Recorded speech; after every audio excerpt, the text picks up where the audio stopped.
Any questions on warming up, you guys? Yes? What's the reason why the ball is facing away from you? A lot of kids like this and You know what? I had a there's a guy named, I don't want to spend a lot of time with this. Anybody ever heard of Mike Marshall? You have. Mike Marshall won the Cy Young for the Dodgers many years ago. He also pitched for the Twins. And he went back to school at Michigan State. He's some doctor of kinesiology. He's made a study of all this stuff. What he claims is this puts less strain, right, on the arm and shoulder and everything else when the ball is in a load position, right? The funny thing is about Mike Marshall is Major League Baseball has nothing to do with it. They won't even touch it. He talks about pronation. He talks about a lot of things that you know that he wants virtually the whole world to pay attention to, and no one's listening to him. And I don't know if he's right or wrong. And I can tell you, he's this way, and then he's turning between his hand or the palm of the hand faces third base when you throw the ball. But you know what? In my day, that's called a screwball. And you start getting kids turning like this, and pretty soon, you know, they're going to get hurt just as much as the other way when they start turning this way. All I can tell you is this is a much more natural position. Okay, it might not seem that way to a kid, but I'd have those fingers pointing towards second base, center field. Anything else? Any other questions? Tom, you got one? all right. Let's go over on the mound, and we're going to quick go over just the basics of the pitching motion. And this is where I always run out of time. That's you know, that's the way it goes. Okay. If the kids are young, okay, what I would make sure they do is start out of the stretch. Some of them can wind up, but it's a little bit more footwork. If you start them in the stretch, right, less footwork, less to think about, less to worry about, right? If they're going to start up, Jimmy. yeah. Fine, Brian. Okay. If I'm going to start them in the stretch, get their pivot foot in front of the rubber and in the middle. Okay, not on it. Okay, in front of it. Side of the foot should touch the rubber. Technically, it has to. That's a rule. All right. Feet are about shoulder width apart. A lot of the kids will want to go like this. You're very weak this way. This isn't a good position to be in. It's not athletic. Get their feet spread out a little bit. All right, about shoulder width. Shoulders and hips, straight line, linear to the plate. Four seam grip. All right, elbows bent. All right, ball in the glove, right off the chest, right here. Starting position. All right, three parts of the throwing motion, pitching motion. Balance, stride, finish. Same thing that Rick Anderson tells his guys, exact same thing. Okay, no different. Okay, they just do it better. Well, some of them. All right, balance is the first thing. What we're going to do is we're going to lift the knee, all right, in between the elbows, drive it all the way up into the chest. They won't be able to, but they'll lift it high enough to allow themselves to gather up. And that's what's important about the balance position. You're gathering together before you break your hands and go to the plate. All right?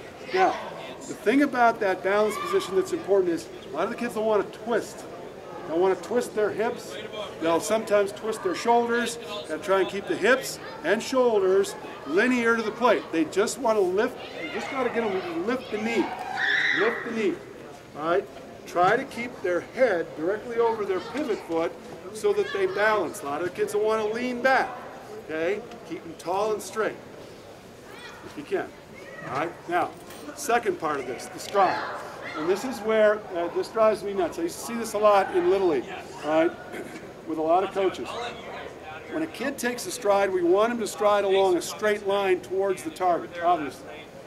But now when he strides, his foot strikes, and sometimes, and I think with most kids, I would like to do a study on this to find out how many kids naturally will stride and stride a little bit closed. When that strike foot lands, it's going to land a little bit closed. Not everybody, but a lot of us.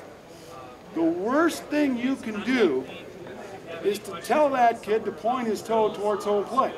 Because as soon as he tries to do that, like this, he turns the knee, hip, and the whole front side may fly open too soon, and you're just undoing everything you taught him in the warm-up.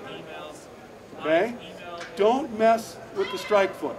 If he lands closed, which he should, which most guys do, all right, let it be.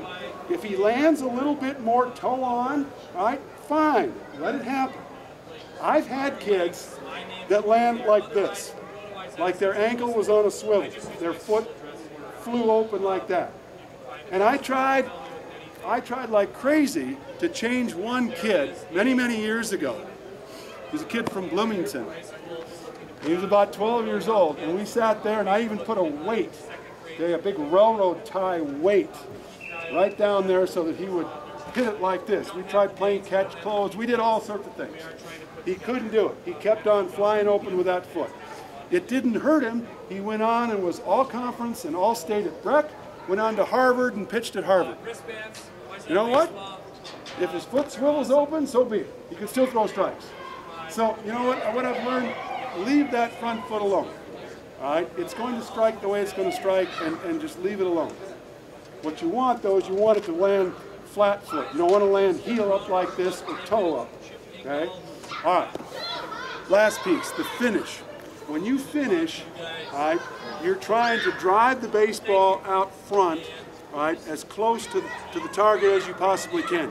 In order to get that done, the chest has to come down out over the lead knee. When the chest comes down out over the lead knee, the back foot comes up, releases off the pitching rubber and comes up.